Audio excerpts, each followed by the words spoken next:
Bu da beçdən tutulmuş, cinsini bilmədiyim bir arı cinsidir. Məhsulları ucuz deyil, amma yenə deyirəm, beçə meyilli olmağı qorxudur. Ana arısı köhnə anarı idi. 3-cü ilimdə idi artıq. Mən bu anarını da götürdüm və buna da anarı üsküyü vermək fikrim var. Digər koloniyadan.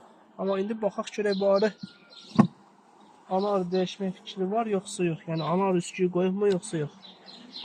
Hələ ana arı yumurtası qoymayıbsa, üsküyü qoymayıbsa, mən buna qorxuram ki, ana arı üsküyü versəm kəsələr.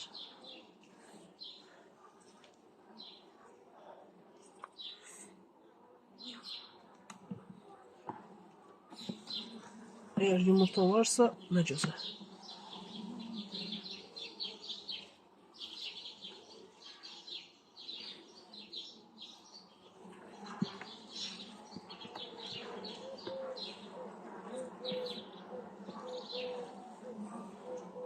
Böyle.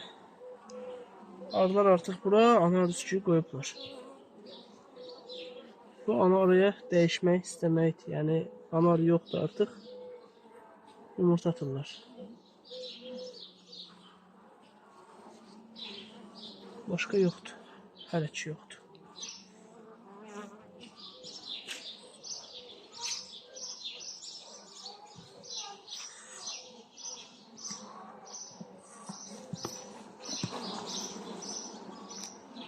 Ana arıların ən məhsuldar ili 2-ci ili olaraq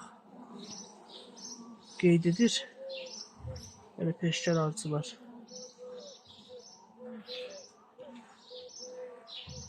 Eğer cinsləri beçə verməyə meyilli olmasaydı, yəni dəyişməzdim.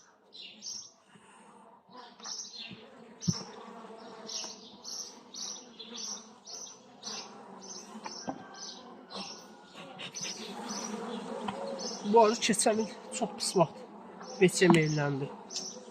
Biz may ayının artıq 30 idi təxminən. Yəni o vaxta qədər beçə meyillənmədi, ikinci mərtəbəyə qalxdı. Mən də sevindim ki, artıq may ayı çıxır. Arılar beçəyə meyillənmədilər. Gözəl bir məhsul götürəcəm. Amma gəldi may ayının tam sonunda arı beçəyə meyilləndi. Yəni o vaxtdan da sonra arının beçə meyillinə döndürmək qeyri-mümkündür. Mən də bölmə eləməyə məcbur oldum və nə bu arının özündən, nə də böldüyüm koloniyadan məhsul götürə bilmədim. Anarım maylama uçsun getdi, qayıtmadı, bölmə etdiyim arada.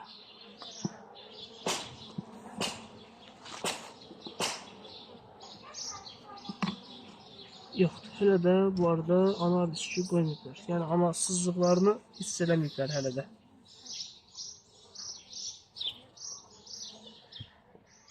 Yəqin ki, sabaha birisi gün artıq anasızlığını hiss eləyər. Yumurta qoymağa başlayar. Hələ ki, buna ana arı üsküyü verməyəcəm. Bölmə ehtimalları çoxdur. Yəni, kəsmə ehtimalı.